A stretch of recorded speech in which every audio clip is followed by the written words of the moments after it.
I'm back another album review. Today's review is on Private Music by Deftones. This is the 10th and most recent studio album from these guys. Before I go any further, I need to mention that in 2021, Sergio Vega, the band's bassist at the time, had left the band. He didn't announce his departure until a year later. There was speculation about who would take his place.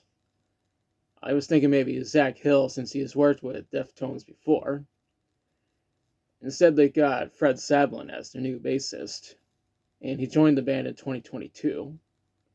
Fred used to play bass for Marilyn Manson back in the days when the rock and metal community is actually respected Manson. I think working with Deftones is a significantly better option. Anyways, the album was self-produced with help from Nick Raskalinix. And this is the first time working with Nick since Koi no Yokan back in 2012. Nick also mixed and engineered the album. The album was released on August 22nd, 2022 on Reprise Records. So it was released a week after the new Rise Against album, which is what my previous review was on. Now let's talk about the songs. The intro to this album is My Mind is a Mountain, which was released as a single on July 10th, 2025. When I first heard the song, I thought it sounded absolutely amazing. The hype was real, and I headed over to Amazon to pre-order the album. Money well spent. These guys made a music video for this track, and I'm including a link in the description. After that is Locked Club. Holy shit, these guys actually did it. They succeeded where Rise Against fails by delivering a banger album in 2025. The irony is that I got to see both bands in concert on June 22nd, 2017. Next track is Ecdysis. This track had additional engineering from Clement Ruiz.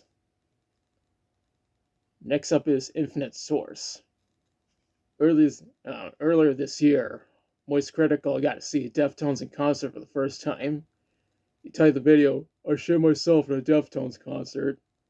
Even though he didn't actually shit himself at the concert, but he still ended up destroying the toilet. Up next is Souvenir.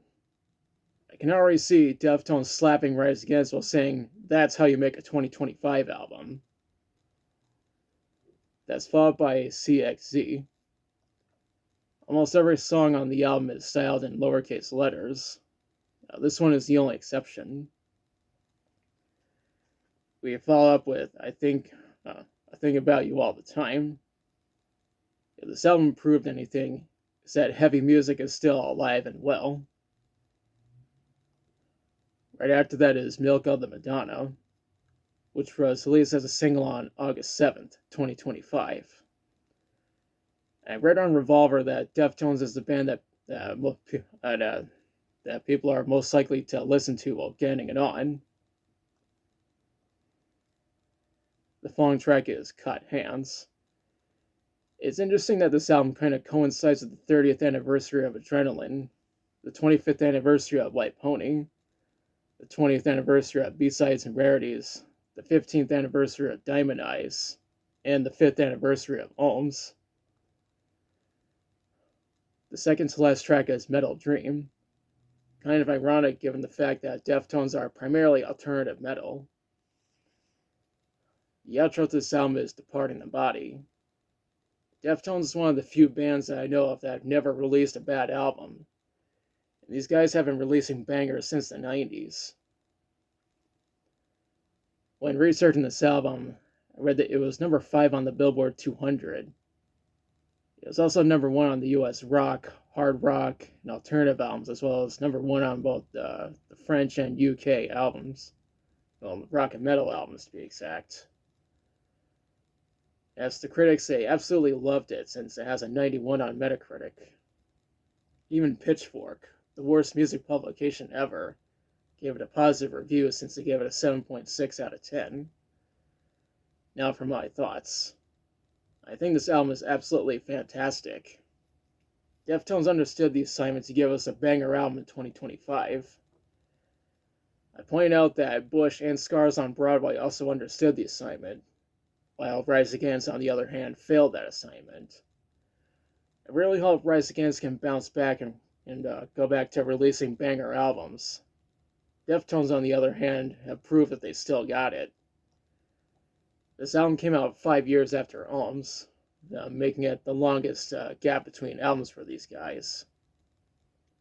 It doesn't help that the COVID pandemic fucked everything up at the beginning of this bullshit decade. Not only is this one of the best albums of the year, but I go as far as to call it one of the best Deftones albums. It's not quite as good as Ohms, but these guys still knocked it out of the park. O'Reilly highly recommend this album. And now it's part where I question you. Have you listened to Private Music? If so, what do you think about it? What's your favorite song from it? What do you think of Fred Savlin being the band's new bassist? What are you expecting from Deftones going forward? Well, let me know in the comments. If you liked the video, be sure to like, share, and subscribe. Be sure to press the notification bell to notify you of future videos. Thanks for watching, and I'll be back soon with another review.